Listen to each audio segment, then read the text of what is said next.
Hello, my friend. Today you are going to learn English by understanding something that almost nobody in the world of language teaching talks about seriously enough.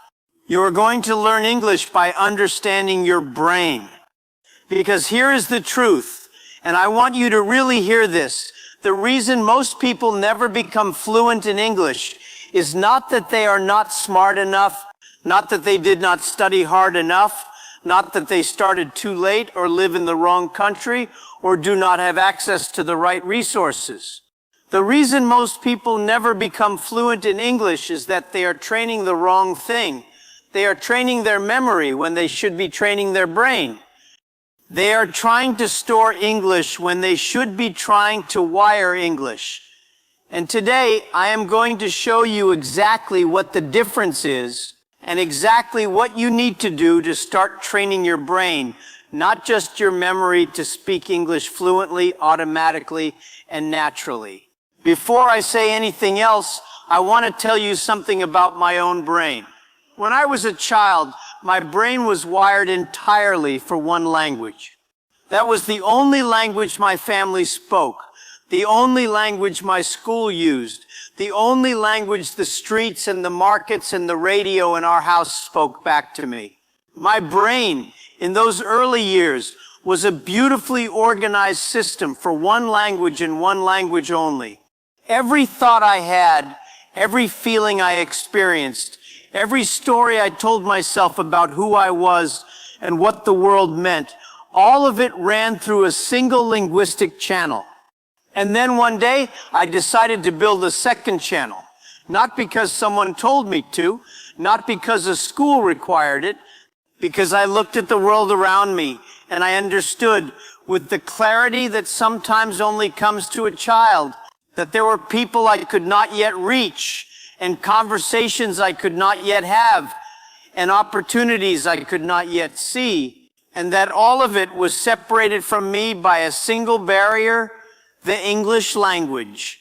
So I got on my bicycle every morning before the sun came up, and I rode 40 minutes to a hotel where foreign tourists stayed. And I began the long, uncomfortable, often embarrassing process of rewiring my brain.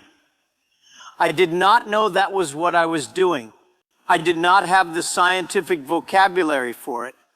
But looking back now, I understand that every conversation I forced myself into, every mistake I made and recovered from, every moment of confusion and breakthrough and laughter and frustration, all of it was literally changing the physical structure of my brain, building new connections, strengthening new pathways, creating, slowly and then suddenly, a second channel through which the world could flow. This is what I want for you. Not just more English words in your head, a new channel in your brain. And today I am going to tell you how to build it. Let us start with something that scientists have understood for decades, but that most language teachers have been slow to apply. The brain learns through repetition. But not the kind of repetition most people think of when they hear that word. Most people think repetition means doing the same thing many times, writing a word 50 times on a piece of paper, or repeating a grammar rule until you can recite it perfectly.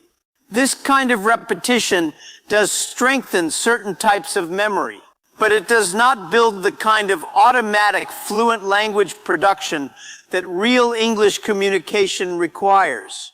The repetition that builds fluency is different. It is varied repetition. It is encountering the same word or structure in many different contexts, many different situations, many different emotional registers, until the brain stops treating it as new information to be processed and starts treating it as known territory to move through automatically. Think about driving a car. When you first learned to drive, you had to think consciously about every single action. How much pressure on the accelerator, when to check the mirror, how to judge the distance between your car and the one in front. Every action required deliberate attention. And now, if you have been driving for a few years, most of those actions happen without any conscious thought at all. You hold a conversation, you listen to music, you think about something completely unrelated to driving, and your hands and feet are doing exactly the right things at exactly the right moments without your conscious mind being involved at all. This is what neuroscientists call automaticity. And automaticity is exactly what fluent English speaking feels like. The words come without searching for them.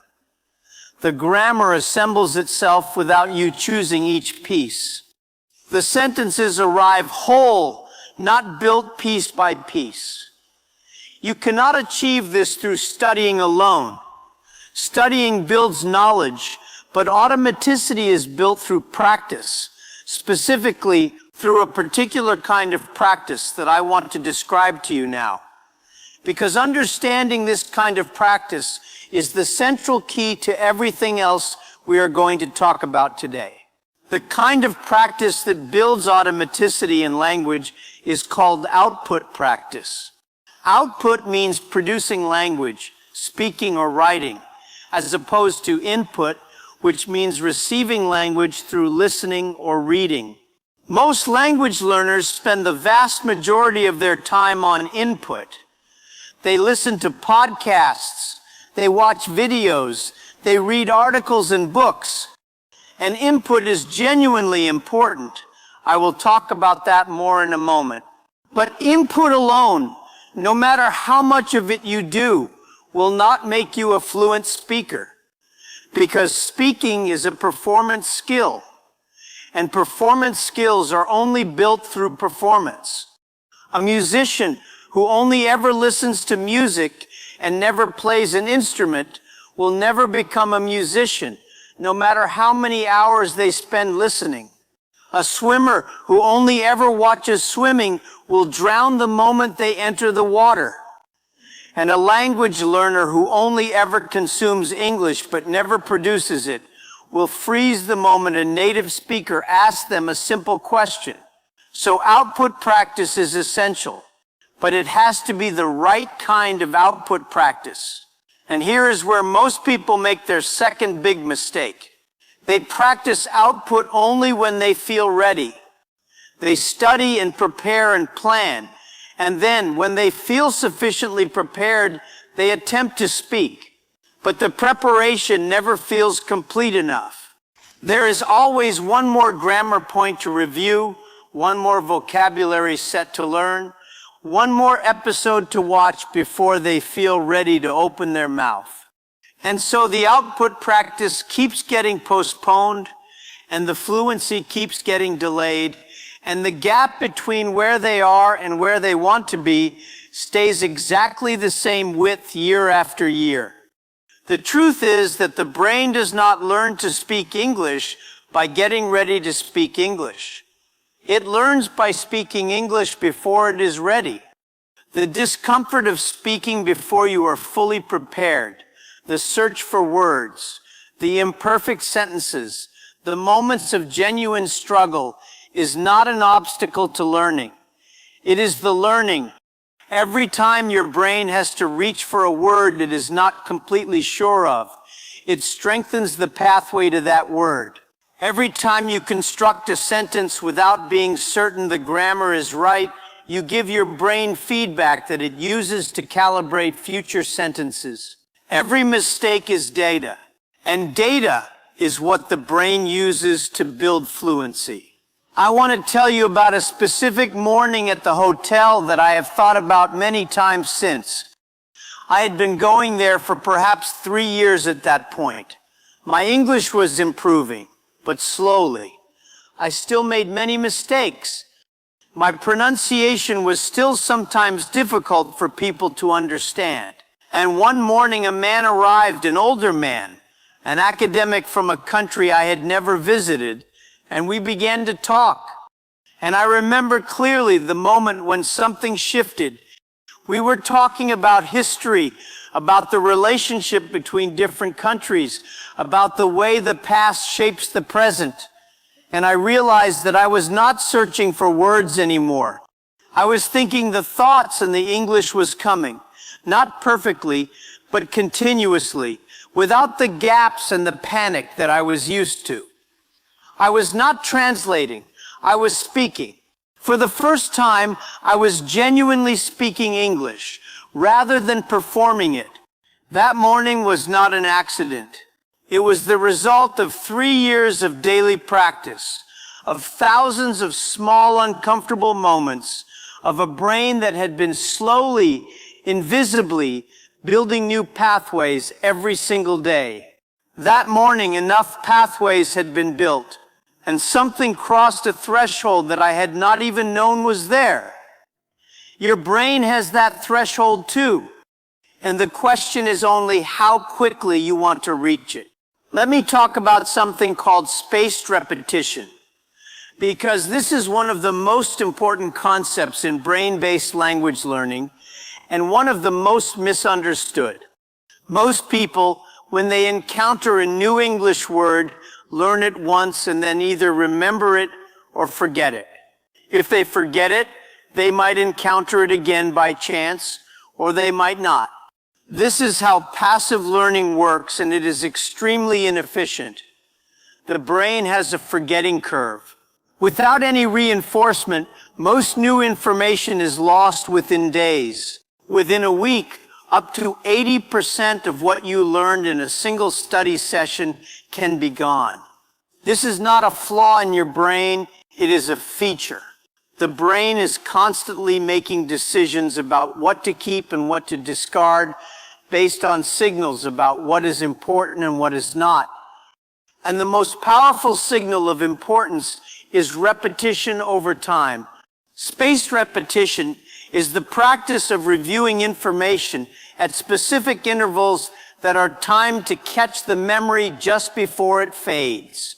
You encounter a word today, you review it tomorrow, then in 3 days, then in a week, then in 2 weeks. Each time you successfully recall the word, the interval before the next review gets longer, because the brain needs less prompting to keep information that has already been retrieved successfully multiple times. Over time, the word moves from short-term memory to long-term memory to something deeper still, something that feels less like memory and more like knowledge that simply is. The word becomes part of you in the same way that your own name is part of you. You do not remember your name. You know it. That is where you want your English vocabulary to live, not in the filing cabinet of memory, in the fabric of who you are.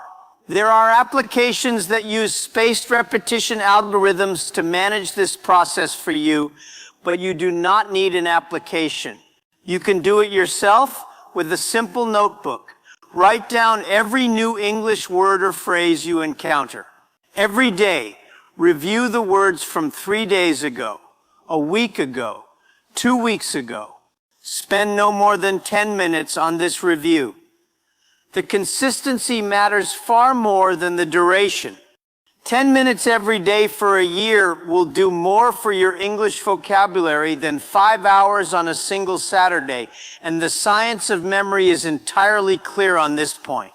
Now I want to talk about something that is related to brain training, but that lives in the body as well as the mind, which is the physical act of speaking. Most people think of language as a purely mental activity. Words exist in the mind. Sentences are assembled in the mind, and then the mouth delivers them to the outside world. But this is not quite right. Speaking is a physical skill as much as it is a cognitive one. The mouth, the tongue, the lips, the jaw, the breath, all of these are muscles and mechanisms that need to be trained, specifically trained to produce the sounds of English. And for speakers of languages whose sounds are significantly different from English, this physical training is not optional. It is absolutely necessary. English has sounds that do not exist in many other languages. The sound which requires the tongue to touch the back of the upper teeth in a way that many languages never use. The difference between the short I sound in ship and the long E sound in sheep, which in English changes the meaning completely, but in many other languages sounds almost identical. The way English words often run together in natural speech, so that would you becomes would ya, and going to becomes gonna, and want to becomes wanna. These are not errors that native speakers make. They are features of natural spoken English that every fluent speaker uses automatically. And if you have only ever practiced careful, deliberate, word-by-word English, the fast, connected, reduced English of real conversation will sound like a completely different language to your ears and feel almost physically impossible for your mouth. The way to train the physical dimension of English is through something called shadowing. Shadowing is a practice where you listen to a native speaker and simultaneously repeat what they are saying, trying to match not just the words, but the speed, the rhythm, the rise and fall of the voice, the way words connect and reduce and flow into each other. It is called shadowing because you follow the native speaker like a shadow, slightly behind, always imitating, never leading. This practice feels extremely difficult at first. You will fall behind, you will miss words, you will find that your mouth simply cannot move fast enough to keep up with what you are hearing. This is normal. This is the training working. Every time you push your mouth to move faster, to connect sounds it has never connected before, to produce rhythms it has never produced before, you are building the physical fluency that mental study alone can never give you. Shadow for 10 minutes every day. Any content will work. A podcast, a speech, a conversation, in a film. Choose something at a level slightly above your current comfort. And do not worry about understanding every word. The goal of shadowing is not comprehension. The goal is physical imitation. Let your mouth learn the shape of English independently of your understanding of its content. Over weeks and months, you will notice something remarkable. Your mouth will begin to feel different when you speak English. More comfortable, more natural, as though English sounds belong to it, not just as visitors, but as permanent residents. I also want to talk about something that many people who are training their brain to speak English completely overlook, which is the importance of what you do immediately after a speaking experience. Most people finish a conversation in English, whether it went well or badly, and simply move on. They think about what they had for lunch or what they need to do this afternoon, and the conversation disappears. But there is a window of time immediately after a speaking experience, perhaps 30 minutes to an hour, during which the brain is particularly receptive to learning from that experience. The pathways that were just used are still warm, still active, still available for reinforcement. And what you do in that window determines how much of the experience you actually retain in that window. Do this. Think back over the conversation, not to judge yourself, not to replay the mistakes with shame, but to notice. What did you want to say that you could not find the words for? What did the other person say that you did not fully understand? What phrase did they use that you had never heard before? What did you say that seemed to land well, that the other person responded to naturally? Write these things down if you can. Look up the words you could not find. Say the phrases you want to remember out loud several times right now while the context is still fresh. This practice of deliberate reflection immediately after output transforms a single conversation into multiple learning events. It doubles, sometimes triples, the value of every English interaction you have.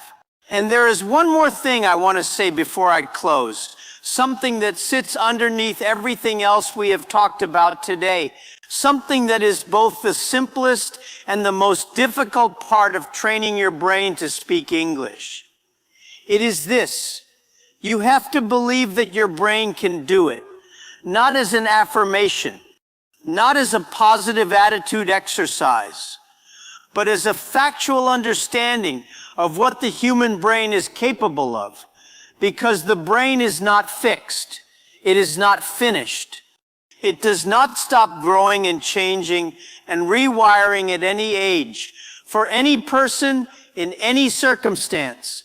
This is one of the most important scientific discoveries of the last 30 years, the discovery of neuroplasticity, the understanding that the brain physically changes in response to experience throughout the entire human lifespan. Every new language skill you practice is not just a memory you are storing. It is a physical change in the structure of your brain. New connections are forming. New pathways are strengthening. New territory is being claimed. I was not born with an English brain. Nobody is. The boy who rode that bicycle in the cold, dark morning had a brain wired entirely for one language, with no particular aptitude for English, with no resources, with no guarantee of success. What that boy had was the willingness to show up every day and put his brain in contact with English, real English, messy and imperfect and alive, until the brain had no choice but to begin changing, until the pathways formed, until the threshold was crossed, until the morning came when the words arrived without searching and the sentences flowed without forcing. And for the first time, the language did not feel like something he was carrying, but something he was moving through. That morning is waiting for you. Your brain is already beginning to change. Every English word you have ever heard, every sentence you have ever understood, every conversation you have ever managed, however imperfectly, all of it has already built something inside you. The pathways already exist. They are just not yet strong enough to carry the full weight of fluent speech. And the only thing that will strengthen them is what has always strengthened them: showing up, speaking, making mistakes, reflecting, and showing up again. Train your brain, not your memory, not your fear, your brain.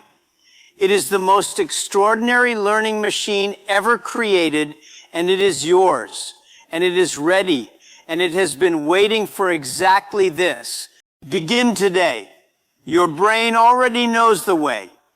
Today, you are going to learn English, not by filling in blanks on a worksheet, not by conjugating verbs in a notebook that nobody will ever read, not by repeating sentences after a recording that has nothing to do with your actual life. Today, you are going to learn English by exploring a question that I believe is one of the most important questions any English learner can ask. It is a question that most teachers never ask their students, that most textbooks never address, and that most learners never ask themselves honestly, even though the answer to it holds the key to everything. The question is this: why are you afraid to speak English?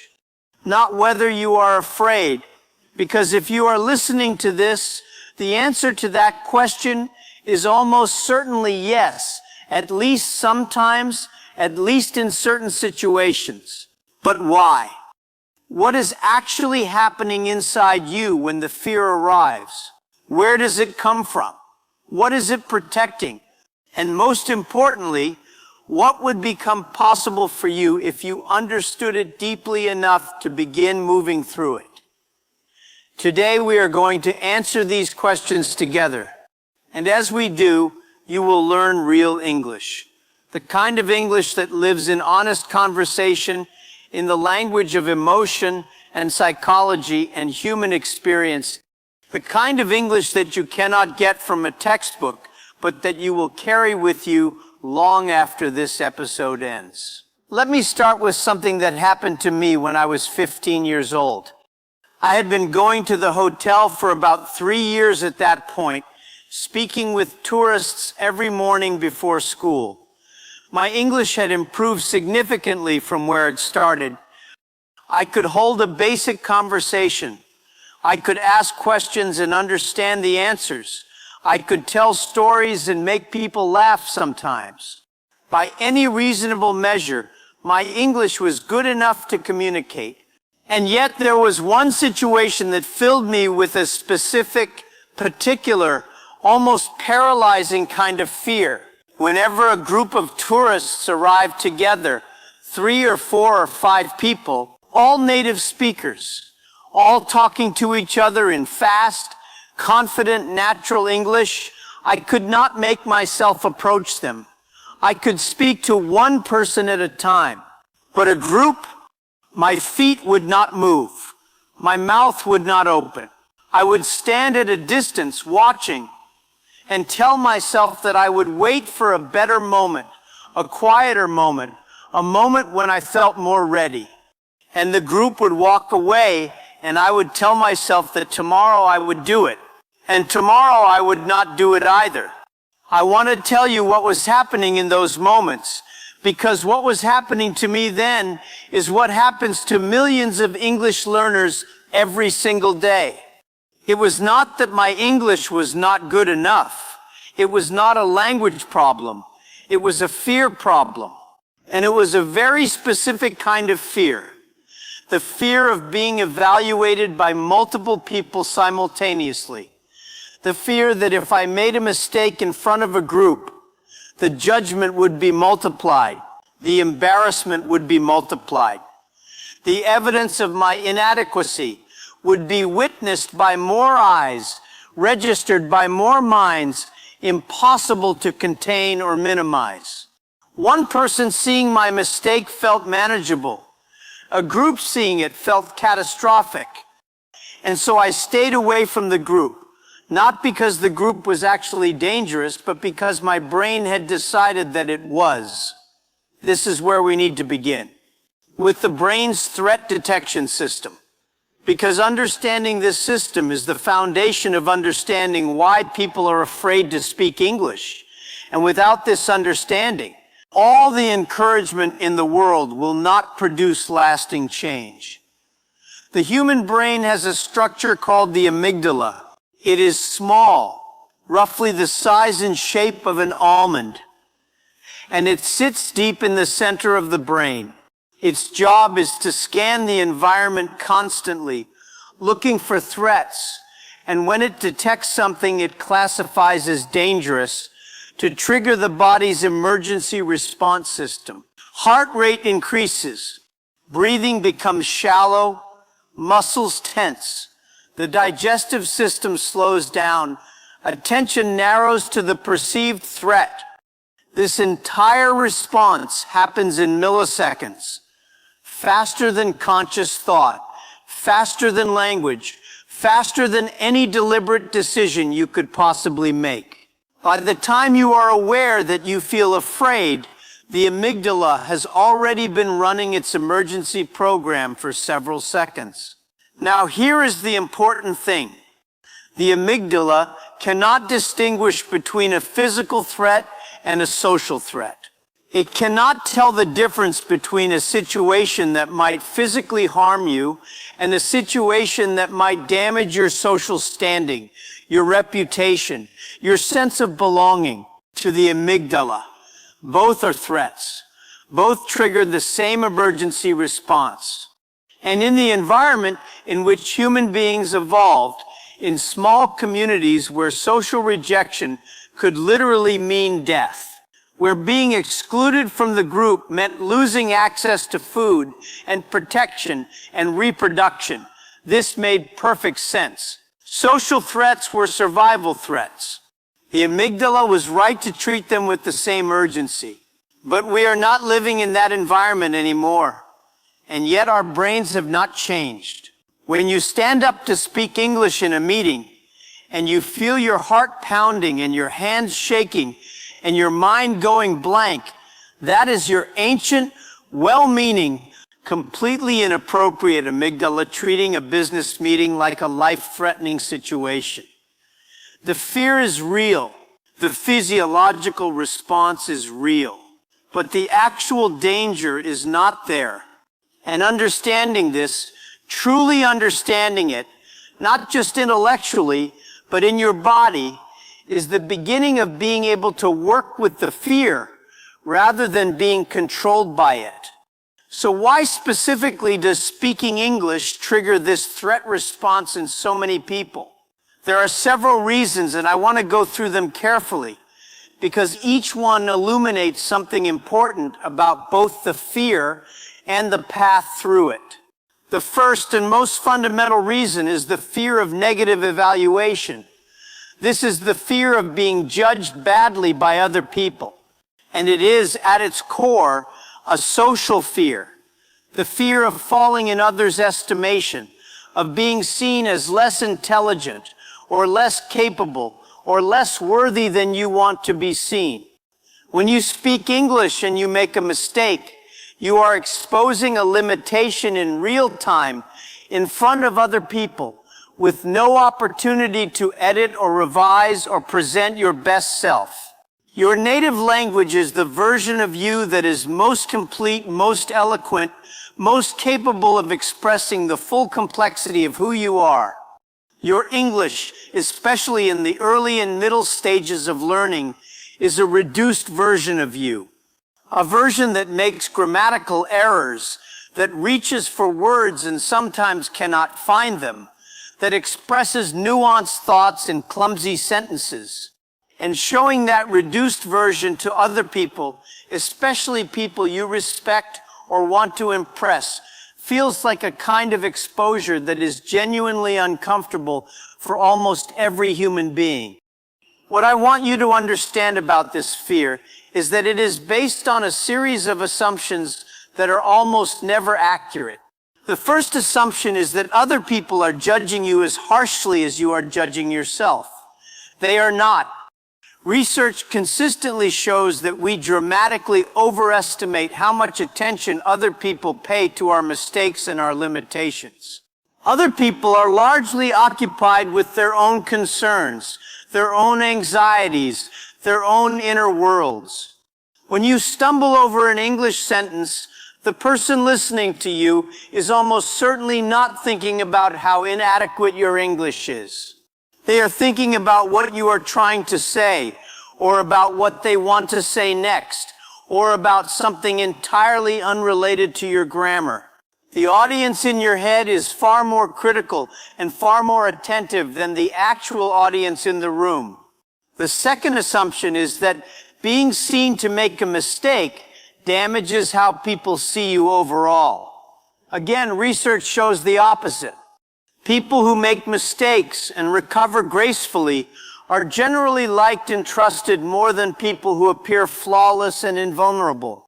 There is a psychological phenomenon called the pratfall effect. The finding that a person who is otherwise competent becomes more likable when they make a small mistake, because the mistake makes them seem more human, more approachable, more real. Your English mistakes do not make you look stupid. They make you look like a human being who is doing something genuinely difficult. And most people respect that, even if they do not say so out loud. The second reason people are afraid to speak English is what I would call the identity threat. This one is deeper and more personal than the fear of negative evaluation, and it is less often recognized for what it is. When you speak English, especially in the early stages, you cannot fully be yourself. The humor that comes naturally in your native language does not translate. The precision of thought that you have in your first language is not available to you yet in English. The personality that you have spent your entire life developing, the way you tell stories, the way you argue, the way you comfort people, the way you make them laugh, all of it depends on a command of language that you do not yet have in English. And the person who emerges when you speak English can feel like a stranger, simpler than you, flatter, less interesting, less intelligent, less you. This is one of the most painful aspects of language learning that almost nobody talks about, and it is a genuine loss that deserves to be acknowledged. When you speak a language that is not yet fully yours, you temporarily lose access to parts of yourself.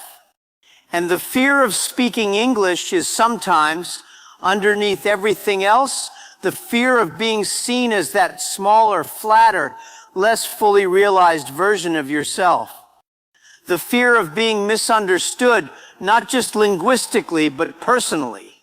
The fear that the real you, the full, complex, interesting, complete you, will not be visible through the imperfect English, and that people will form an impression of you that is wrong and that you will not be able to correct it. I felt this profoundly during my years of learning.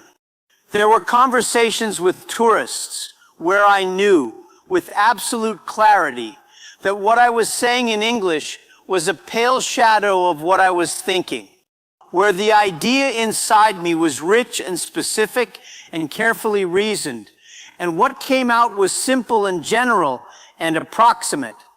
And in those moments, I felt a particular kind of frustration that had nothing to do with language ability and everything to do with the gap between who I was and who I could show myself to be. That gap is real, and the fear it generates is understandable. But here's what I also know from the other side of that gap. The gap closes, slowly, imperfectly, but definitively. And on the other side of it, you will be able to be yourself in English in ways that feel genuinely miraculous compared to where you started. Every English learner who reaches fluency experiences this.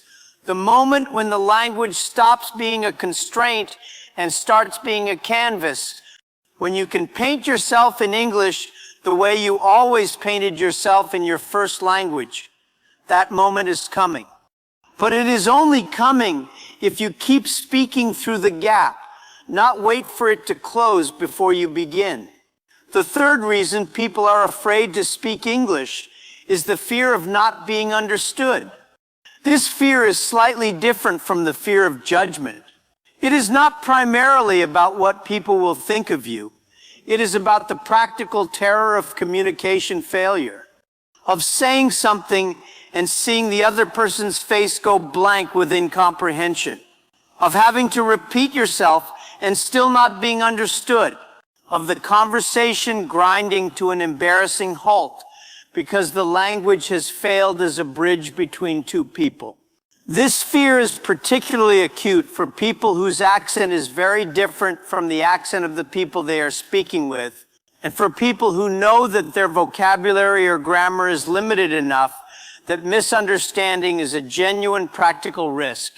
What I want to say about this fear is that it conflates communication failure with personal failure. And these are not the same thing. Communication is a two-way process. When communication breaks down, the responsibility is shared between the speaker and the listener, always. A native speaker who does not make any effort to understand a non-native speaker is failing at communication just as much as a non-native speaker who is difficult to understand. And most native speakers, most real human beings in real interactions with genuine goodwill do make that effort. They listen carefully, they ask clarifying questions, they try different ways of understanding when the first way does not work. Communication failure in these interactions is temporary and repairable. It is not the catastrophe that the fear makes it feel like. The fourth reason people are afraid to speak English is past experience. Specific memories of specific moments when speaking English went badly. A teacher who corrected harshly and publicly. A classmate who laughed. A situation where the speaker tried to say something important and failed and felt humiliated and made a promise to themselves, perhaps consciously, perhaps not to avoid that feeling at all costs in the future. These memories are stored with unusual clarity and emotional weight because the brain prioritizes the storage of emotionally significant events. And they become reference points, evidence that speaking English is dangerous, that it leads to pain, that the safest strategy is to stay quiet. What I want to say about this is simple but important. A single bad experience, or even several bad experiences, is not representative of what speaking English actually is or what it will always be. Every person who has ever become fluent in English has had bad experiences along the way. Humiliating moments, conversations that failed completely, situations where the English simply was not there when it was needed. These experiences did not define those people's relationship with English. They did not because those people made a choice, not always consciously but consequentially, to treat those experiences as events rather than verdicts. Things that happened, not things that prove something permanently true about them. If you have had bad experiences with speaking English, they are not evidence of what you are. They are chapters in a story that is still being written. And you are the one writing it. The fifth reason, and in some ways the most insidious, is perfectionism. The belief that unless you can speak English perfectly, or at least very well, it is better not to speak at all. This belief masquerades as a reasonable standard. It feels like quality control. It feels like respect for the language and for the people you are speaking with. But it is, in practice, a trap. Because perfection in English for a non-native speaker is either permanently out of reach or so far in the future that waiting for it means not speaking for years. And not speaking for years means not practicing. And not practicing means never developing the fluency that would make better speech possible. Perfectionism is the enemy of progress in every domain of human skill. But in language learning, it is particularly destructive because the skill can only be built through the very imperfect attempts that perfectionism refuses to make. I want to tell you what I eventually did about the groups of tourists I was afraid to approach. It took me almost a year of watching groups walk past before I finally, one morning, made myself do it. Not because I had conquered the fear, not because I had become confident enough, but because I had become more frustrated with the avoidance than I was afraid of the fear. I was angry at myself for not doing it. And that anger, in that moment, was louder than the fear. So I walked up to a group of 4 people from a country I had never visited, said good morning, and introduced myself. And 3 of them immediately smiled, and one of them said something I could not understand. And I had to ask them to repeat it, and they did. And we talked for 40 minutes, and it was one of the best conversations I had ever had. The fear had been wrong about everything. The group was not more dangerous than one person. The mistakes I made did not end the conversation. The moments I did not understand something did not create the catastrophe the fear had promised. What actually happened was 40 minutes of genuine connection, of laughter and curiosity, and the particular warmth that exists between people who are trying to understand each other across a language gap. What actually happened was real, and the fear had been a story, a convincing, physical, ancient story, but still a story. So what do you do with all of this? You understand the fear. You name it. You trace it back to its sources, the amygdala, the threat detection system, the identity gap, the past experiences, the perfectionism. You recognize that the fear is telling you a story that is not the full truth. And then you make a decision, not to eliminate the fear. That is not possible and not necessary. But to act in spite of it, to let the fear be present and to speak anyway. To let your heart beat fast and your voice shake slightly and your grammar be imperfect, and to keep the conversation going through all of it. Because here's what I know. After many years of watching people transform through English, after my own journey from a child who could not say a sentence to someone who has spoken in front of rooms full of people in a language that was not born in him, the fear does not go away before the speaking. The speaking is what makes the fear smaller. Every time you speak despite the fear, you are training your amygdala. You are giving it new data.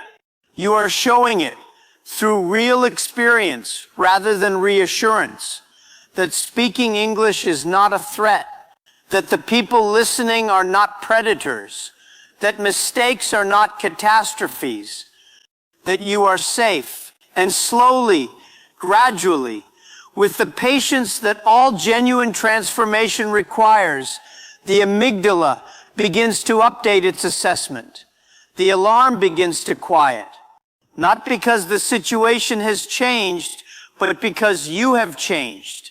Because you have accumulated enough evidence through enough acts of courage that the brain revises its threat assessment and decides that this specific situation, this specific act of speaking English, does not require the emergency response anymore. That revision is fluency, not just the accumulation of vocabulary and grammar and pronunciation, but the deep neurological shift that happens when a situation that once felt threatening begins to feel normal. When speaking English stops being an act of courage and becomes simply what you do. When the door that once required everything you had to push open swings open easily, naturally, without thought, because you have pushed it so many times that your body no longer registers the effort. That is where you are going. And every word you speak in English, today and tomorrow and in all the days after, is taking you there. Not the perfect words, not the brave words, not the words spoken when the fear is absent and the confidence is high and the conditions are ideal. The imperfect, frightened, stumbling, reaching, genuinely human words that you speak when the fear is present and you speak anyway. Those words are the ones that matter. Those words are the ones that build the life. Speak them today. Speak them. But I am not ready to leave you yet, because there are dimensions of this fear that we have not yet explored, and I think they matter enormously. I think they are the difference between someone who understands the fear intellectually and someone who actually moves through it in their daily life. So let us go deeper together. I want to talk about something that I call the audience illusion. When you are afraid to speak English, one of the most powerful components of that fear is a mental image of an audience watching you, evaluating you, waiting for you to fail. This audience feels real. It feels present. It feels like a crowd of critical observers with nothing better to do than catalog your errors and judge your inadequacy. And the intensity of this imagined audience can be so overwhelming that it drowns out the actual, real, physical person standing in front of you who simply wants to have a conversation. The audience illusion is something that researchers have studied carefully. They call it the spotlight effect, the tendency to believe that other people are paying far more attention to us than they actually are. In one classic study, researchers asked participants to wear a t-shirt with an embarrassing image on it into a room full of people. The participants consistently estimated that around 50% of the people in the room had noticed the t-shirt. The actual number was closer to 20%. Half the audience the participants imagined was entirely in their heads. The spotlight they felt on themselves was the spotlight they were shining on themselves. The people in the room were too busy with their own concerns, their own thoughts, their own internal worlds to be paying the concentrated attention that the participants feared. This is true in English conversations too. When you make a grammatical mistake or stumble over a pronunciation, the probability that the person you are speaking with noticed it the way you fear is far lower than you believe. And the probability that they are still thinking about it 30 seconds later is lower still. People process language for meaning. When they hear you speak, their brain is working to extract what you mean, not to catalog the technical errors in how you said it. The error processing that you do, the instant, harsh, comprehensive audit of every imperfect sentence is something you are doing to yourself. The person in front of you is almost certainly not doing it. Understanding the spotlight effect does not eliminate the feeling of being watched, but it creates a small, crucial space between the feeling and the reality. And in that space, you can make a choice. You can choose to speak to the actual person in front of you, the real, distracted, self-occupied human being who wants to understand what you are saying, rather than to the imaginary audience of critics that exists only in your own mind. Now, I want to talk about something that is particularly relevant for people who are learning English as adults, which is the way adult identity makes the fear of speaking worse. When children learn a language, they have a significant psychological advantage that is rarely discussed. They have not yet developed a fully formed sense of who they are. Their identity is still fluid, still being constructed, still open to being shaped by new experiences. A child who makes a mistake in a new language does not experience that mistake as a threat to their identity, because their identity is not yet rigid enough to be threatened. The mistake is just information, an event, something that happened and from which the child moves on without much internal drama. Adults are different. By the time you are 20 or 30 or 40 years old, you have a strong, established sense of who you are. You know yourself. You have built a self-image over decades of experience. And that self-image is not a neutral thing. It is something you are invested in, something you protect, something that matters to you in ways that are deep and not always conscious. When you speak English and it goes badly, it does not just feel like a language failure. It can feel like a threat to that self-image, like evidence that contradicts the story you tell about yourself. If your self-image includes being intelligent, articulate, and capable, and most people's does, then speaking a language badly, sounding confused, being misunderstood, can feel like a direct challenge to that identity. And the fear of speaking English is sometimes, at its deepest level, the fear of having your self-image challenged in public. What I have found deeply helpful in understanding this is a concept that the psychologist Carol Dweck calls the growth mindset. The growth mindset is the belief that ability is not fixed, that intelligence, skill, and capability are not things you either have or do not have, but things that develop through effort, practice, and learning.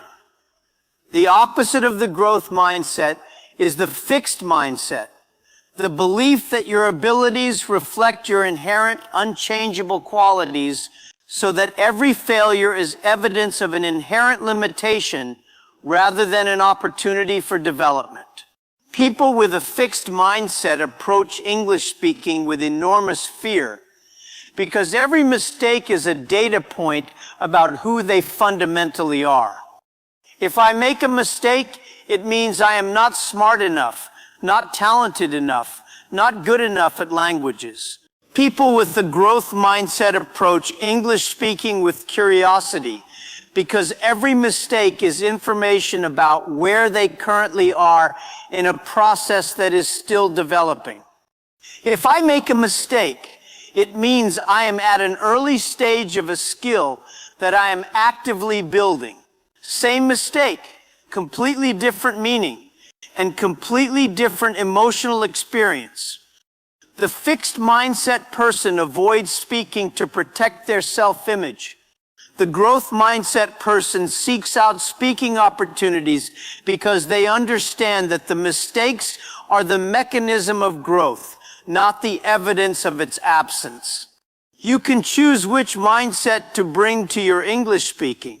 Not easily, not instantly, not without returning to the choice again and again as the fixed mindset pulls you back towards self-protection. But you can choose.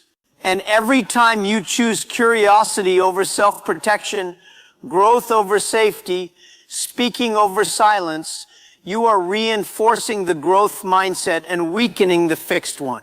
Over time, the choice becomes easier. Over time, the growth mindset becomes the default. And when it does, the fear of speaking English transforms into something that is almost its opposite. It becomes excitement. The recognition that here, in this uncomfortable moment, in this conversation that is slightly beyond my current ability, is exactly where I need to be. I want to talk now about something very practical, which is the specific moment when the fear arrives. Not the general fear of speaking English in principle, but the acute, physical, immediate fear that arrives in a specific moment when you are about to speak and the anxiety suddenly surges. This moment has a particular quality that everyone who has experienced it will recognize. Time seems to slow down slightly. Your awareness narrows. The words you prepared seem to disappear. A voice in your head says something unhelpful. And the window of opportunity, the moment when you could speak, when speaking would be natural and appropriate, begins to close. In that specific moment, the worst thing you can do is nothing. Because nothing, the silence of waiting for the fear to pass, the postponement of speaking until you feel ready, does not reduce the fear. It increases it. Every second of silence in a moment when you could be speaking is a second in which the amygdala is gathering evidence that the situation is dangerous enough to warrant continued silence. The silence itself becomes a signal of danger. And the longer the silence continues, the harder it becomes to break. This is why people who wait for the perfect moment to speak in English find that the perfect moment never arrives. They have trained their brain through repeated avoidance to treat the speaking situation as something that requires extensive preparation before it is safe to enter. The preparation requirement grows with every avoidance until the bar for speaking feels so high that almost no situation clears it.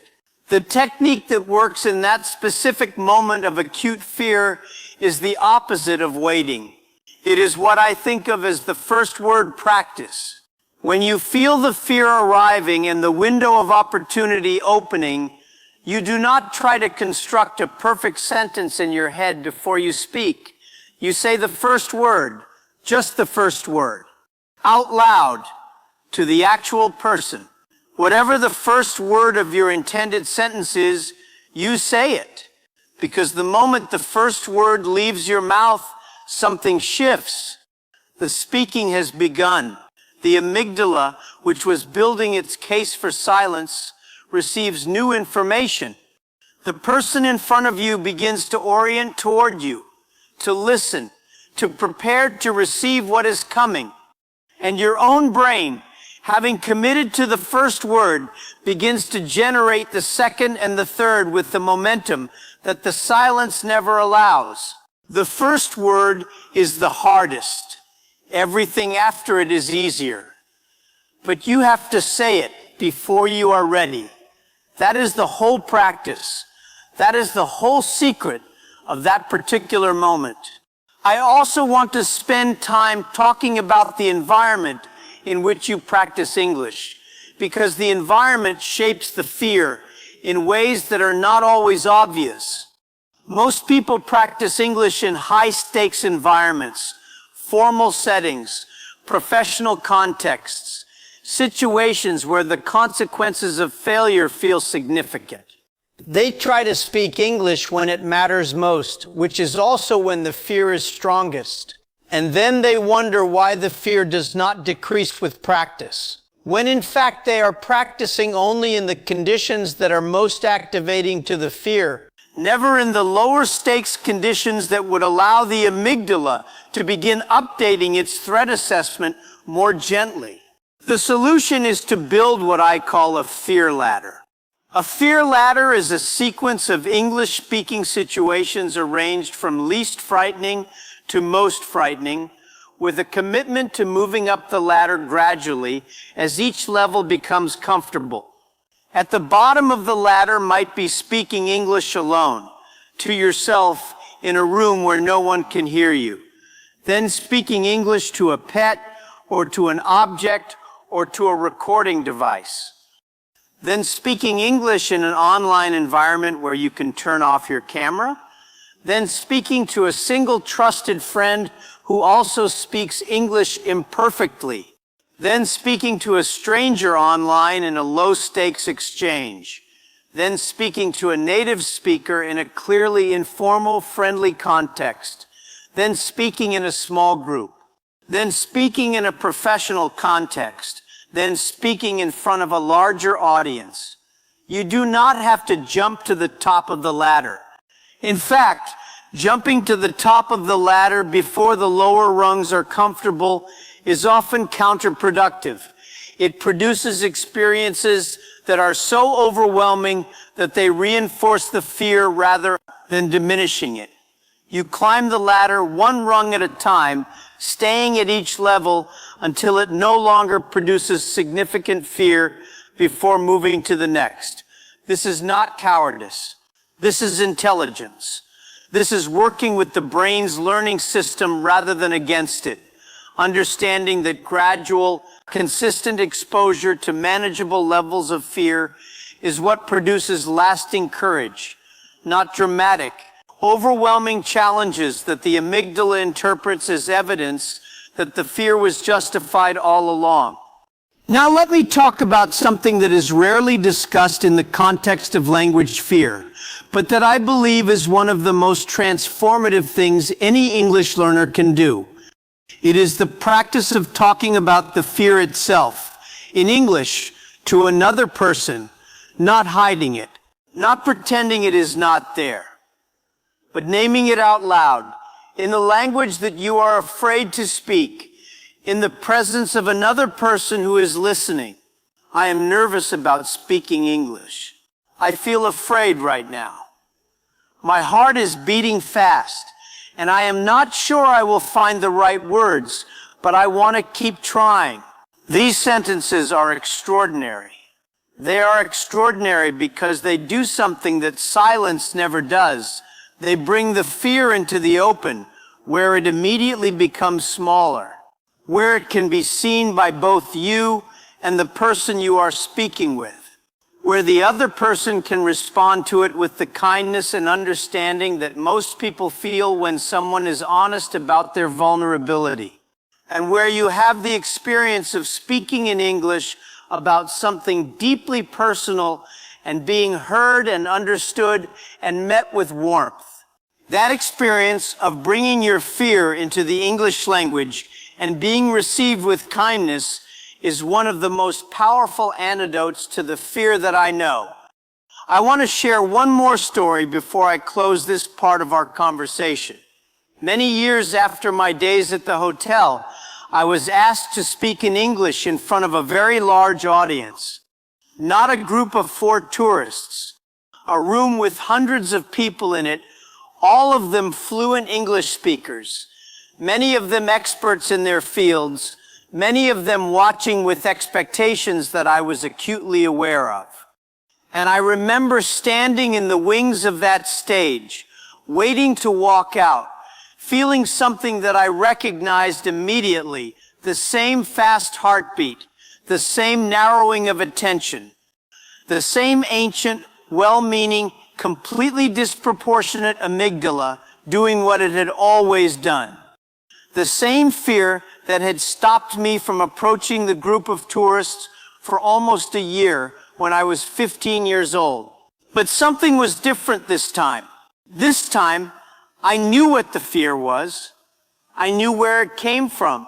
I knew that it was my brain protecting me from a threat that did not exist.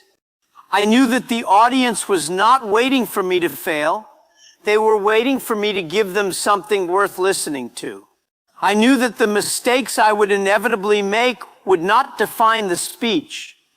I knew that the first word was the hardest and that everything after it would be easier, with the certainty that only comes from years of practice, that I had walked through this particular door many times before, in many different forms, and that it had never been as dangerous as the fear promised, and that what waited on the other side was always worth the fear of crossing.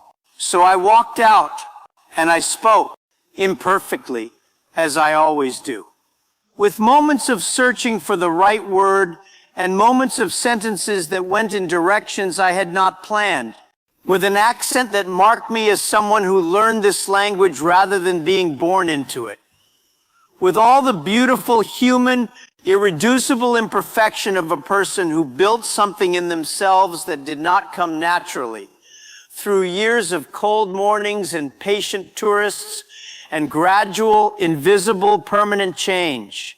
That is what is available to you. Not a future in which the fear is gone, but a future in which the fear is small enough that it no longer stops you. A future in which you have enough evidence accumulated through enough acts of courage that you walk into English-speaking situations with the quiet confidence of someone who has been here before and knows that they can handle it. A future in which English is not a wall between you and the world, but a bridge you cross every day, sometimes smoothly and sometimes with effort, but always forward, always toward the people and the conversations and the life that you are building. The fear is real, and it is also not the truth. The truth is that you are capable of this. The truth is that your brain is designed to learn this. The truth is that every person who has ever conquered their fear of speaking English was once exactly where you are right now, standing outside the door, heart beating, hands cold, voice not yet found. And they found it, not by waiting for the fear to pass, by speaking through it, by choosing again and again and again the conversation over the silence, the connection over the safety, the imperfect word over the perfect silence. Choose the word every day. Choose it even when the fear is loud. Choose it even when the grammar is wrong. Choose it even when your voice shakes and your heart pounds and every instinct tells you to wait for a better moment. There is no better moment. There is only this one, and this one is enough. You are enough. Your English, exactly as it is right now, is enough to begin. And beginning is everything. Beginning is the whole thing. The rest, the fluency, the confidence, the ease, the mornings when you wake up and realize that English is no longer something you are afraid of, but something you simply live in. All of that follows from the beginning. All of that is waiting on the other side of the first word. Say it right now. Whatever it is, say it. And now I want to give you even more. Because 35 minutes more of this conversation is 35 minutes of real English entering your brain through a topic that is genuinely relevant to your life. So let us keep going. Let us go deeper into the places that most conversations about fear and English never reach. I want to talk about something that almost nobody discusses when they talk about the fear of speaking English. And that is the difference between the fear of speaking and the fear of being heard. These sound like the same thing. They are not. The fear of speaking is about the performance, the grammar, the pronunciation, the vocabulary, the mechanics of producing language in real time under pressure. This is the fear that most people recognize and most teachers address. But the fear of being heard is something different and in many ways more profound. It is the fear that if you speak clearly enough, if your English is good enough, if the words come out and the other person actually understands them, then you will be truly seen. Not seen as someone struggling with a foreign language, which is a role that carries its own kind of protection, but seen as yourself, your actual thoughts, your actual opinions, your actual values and fears and hopes and perspective on the world. And being truly seen is one of the most vulnerable experiences available to a human being. I noticed this in myself during my years at the hotel. There was a particular period when my English had improved enough that I could genuinely communicate complex ideas. And I noticed that I sometimes became more hesitant, not less, as my English got better. Better English meant fewer places to hide. Fewer moments where I could say, I am sorry, my English is not good enough to explain, as a way of protecting myself from having to actually expose my thoughts. When the English was very bad, the limitation of the language protected me from the vulnerability of genuine communication. As the English got better, that protection disappeared. And the fear did not disappear with it. It simply changed its shape. If you recognize something of yourself in this, I want you to know that it is one of the most human things about language learning. And I want to offer you a reframe that I have found genuinely useful. The vulnerability of being truly understood in a second language is not a risk to be managed. It is the point. It is what you came for.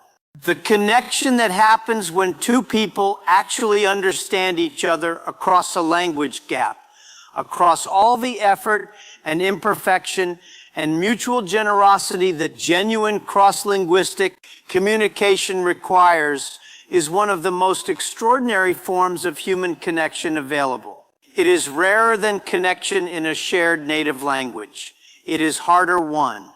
And because it is harder won, it carries a particular quality of depth and meaning that easier connections often do not have. Let me also talk about something practical that directly addresses the physical experience of fear in the moment of speaking. Because understanding the fear intellectually is valuable. But when you are standing in front of a native speaker and your heart is pounding and your mind is going blank, intellectual understanding is not always enough. You need something you can do in the body, in real time, to bring the physiological fear response back into a range where you can function. The most effective thing I know of is breath. Specifically, a slow, deliberate, extended exhale. When the amygdala triggers the fear response, breathing becomes shallow and fast. The body is preparing for action, taking in oxygen quickly. You can interrupt this response by consciously slowing your exhale.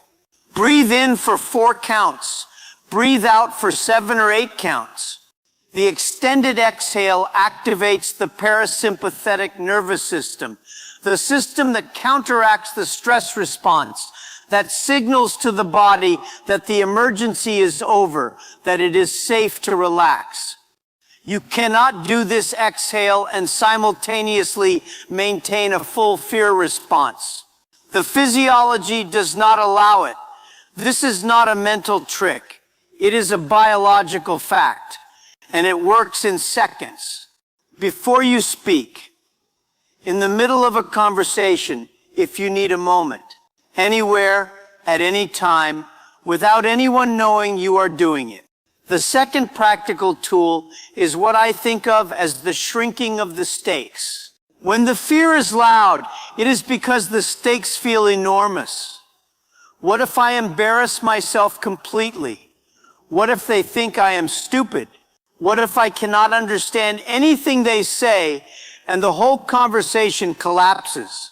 These questions expand the stakes to catastrophic proportions. The way to shrink them is to ask a different question. Specifically this one: what is the actual worst realistic outcome of this conversation?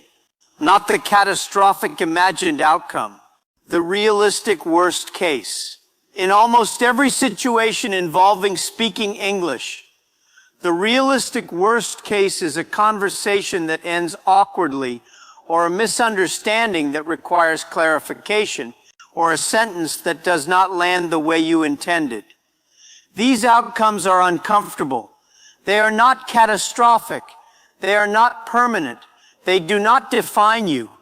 Naming the realistic worst case strips the fear of much of its power, because the fear is powerful largely because it is vague. Vague fear is enormous. Specific, realistic, named fear is manageable. I also want to spend time on something that connects deeply to the fear of speaking English, but that most people never recognize as connected, which is the relationship between your identity and the image you have of what a good English speaker looks like. Every person who is learning English carries an image in their mind of what a fluent, confident English speaker looks and sounds like.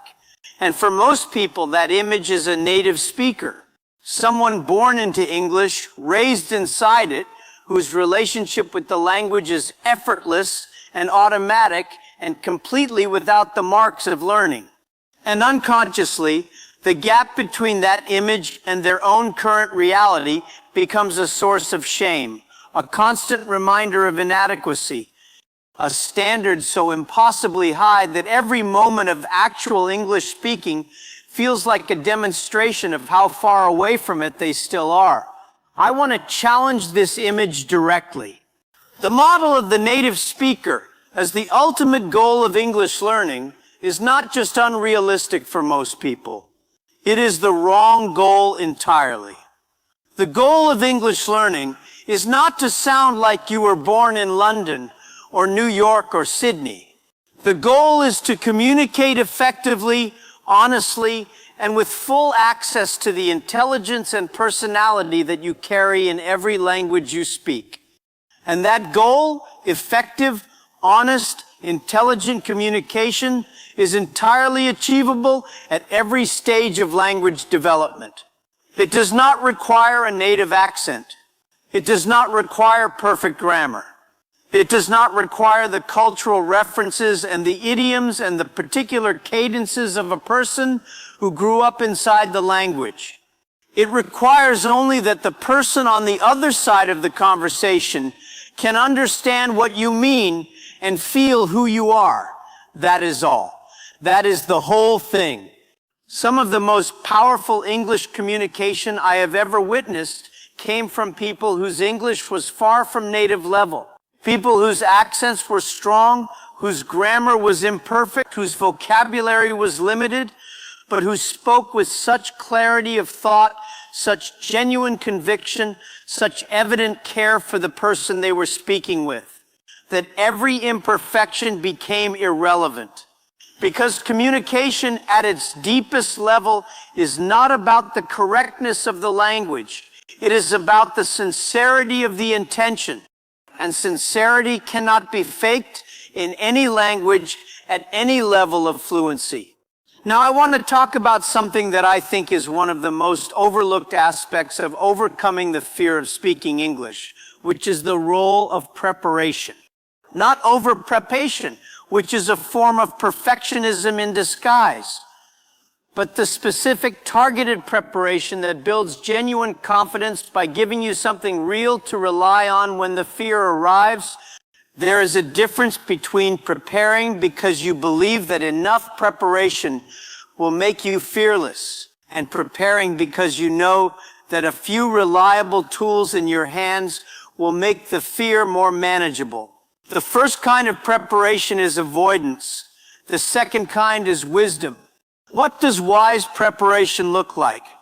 It looks like having a small set of phrases that you know so well they are completely automatic. Phrases that you can produce even when your brain is flooded with the chemicals of fear. Phrases that buy you time and keep the conversation moving while the fear settles. Phrases like, "That is a good question. Let me think about that for a moment."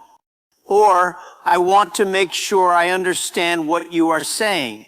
Could you say that again?" Or, "I am not sure I have the exact word in English, but what I mean is," or simply, "I am sorry. I am a little nervous today. Please bear with me."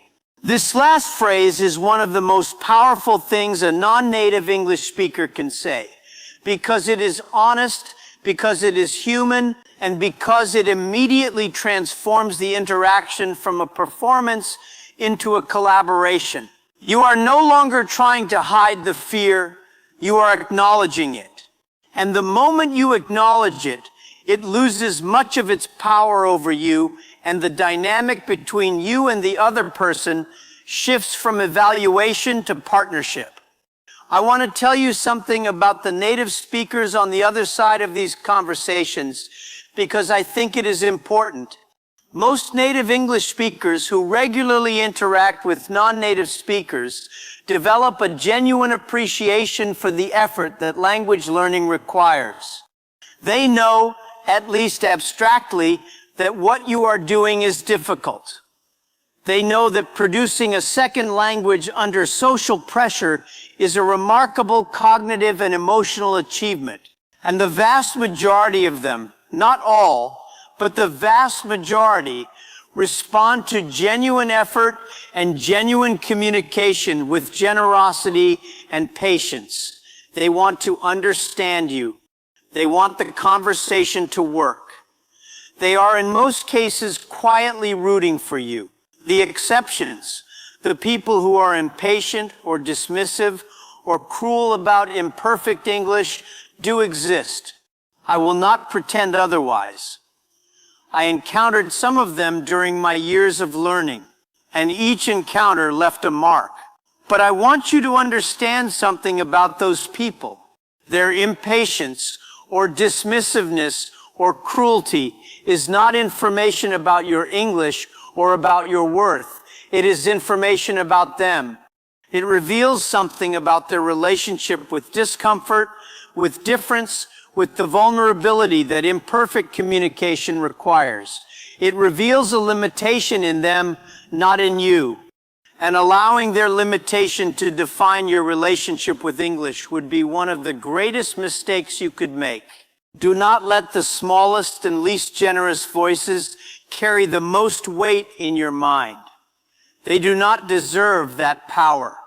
Let me talk now about the specific situation of speaking English in a group, because this is the situation that provokes the most intense fear for most learners, and it deserves its own attention. Speaking English one-on-one is difficult. Speaking English in a group where multiple people are listening simultaneously, where the conversation moves faster, where there is less time to formulate each response, where the fear of being the least fluent person in the room is most acute, is significantly harder. And yet it is also one of the most common situations that English learners need to navigate. The group speaking fear has its own particular texture. It is not just the fear of one person judging you. It is the fear of multiple simultaneous judgments. It is the fear of slowing down a group conversation while everyone waits for you to finish your sentence. It is the fear of saying something that is misunderstood and having that misunderstanding witnessed by everyone. It is the fear of asking someone to repeat themselves in front of others, which feels like a public admission of limitation. All of these fears compound each other in a group setting in ways that can make the overall experience feel genuinely overwhelming. What I learned from my years at the hotel is that the strategy for group speaking is different from the strategy for one-on-one speaking.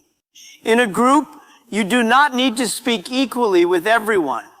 You do not need to carry the conversation. You do not need to be the most interesting or the most articulate or the most frequent speaker. What you need is one thing, one genuine contribution per conversation, one question, one observation, one response that is real and considered and offered in good faith, just one. That one contribution does the most important work. It establishes your presence. It signals your engagement. It demonstrates that you are a participant, not just a silent observer. And it creates the small but real foundation of confidence that makes the next contribution slightly easier. I started speaking to groups by doing exactly this. I would stand near a group of tourists, listen to their conversation, wait for a moment that felt natural, and offer one sentence, one question, one observation about whatever they were discussing. And then I would let the conversation continue without forcing myself to speak again unless something came naturally. This approach allowed me to be in the group speaking situation, to accumulate the experience of it, to let my brain register that it was survivable, without the pressure of performing continuously at a level I was not yet ready for. Over time, the one contribution became two. The two became five. The standing at the edge of the group became sitting in the middle of it. Not because I had conquered the fear, but because I had given my brain enough evidence through enough small acts of participation that the group was not the threat it had once seemed. I want to say something now about the long game. Because fear, particularly deeply rooted fear, does not respond to short-term interventions. You cannot attend one workshop or read one article or listen to one podcast and find that the fear is gone. The fear of speaking English, for most people, developed over years of school experiences, years of comparison with native speakers, years of internal messages about what your English reveals about your intelligence and your worth. And it will take time to change. Not as much time as it took to develop, but real time, measured in months and years, not days and weeks. This is not discouraging information. It is honest information.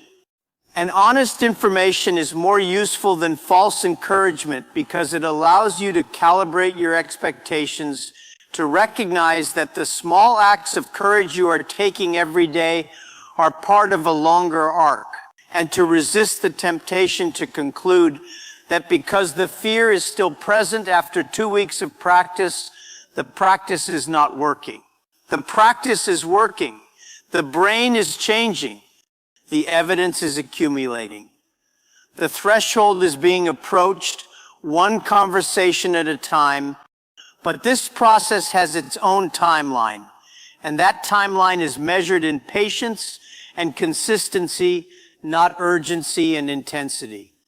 What I want to offer you as we come toward the end of this time together is not a promise that the fear will disappear. I cannot promise that. What I can promise you, based on everything I have seen and experienced and studied, is that the fear can become smaller, that it can become manageable, that it can move from the center of your experience to the background of it, that the English conversation, which today requires enormous courage, will, if you keep having it, require only ordinary effort. And ordinary effort is sustainable. Ordinary effort is what builds a life. The fear of speaking English is, underneath everything else, the fear of growth. Because growth requires exposure, and exposure requires vulnerability. And vulnerability requires courage, and courage is uncomfortable by definition. Every person who has grown in any meaningful way has had to face the version of this fear that belongs to their particular journey. Yours happens to be expressed through language, through the specific, beautiful, difficult act of trying to be yourself in a language that is not yet fully yours. And the fact that you are here listening to this means that some part of you has already decided that growth is worth the discomfort, that the conversation is worth the fear, that the person on the other side of the door is worth the cold hands and the pounding heart and the imperfect sentence. I believe you are right. I believe that more deeply than I can fully express. The connection you will build through English, the ideas you will encounter, the people you will reach, the version of yourself that will emerge through the practice of expressing yourself in a second language. All of it is worth everything. The fear costs all of it without reservation. So speak. Today and tomorrow and in all the days that follow. Speak when you are confident and speak when you are terrified. Speak when the words come easily and speak when you have to reach for every one of them.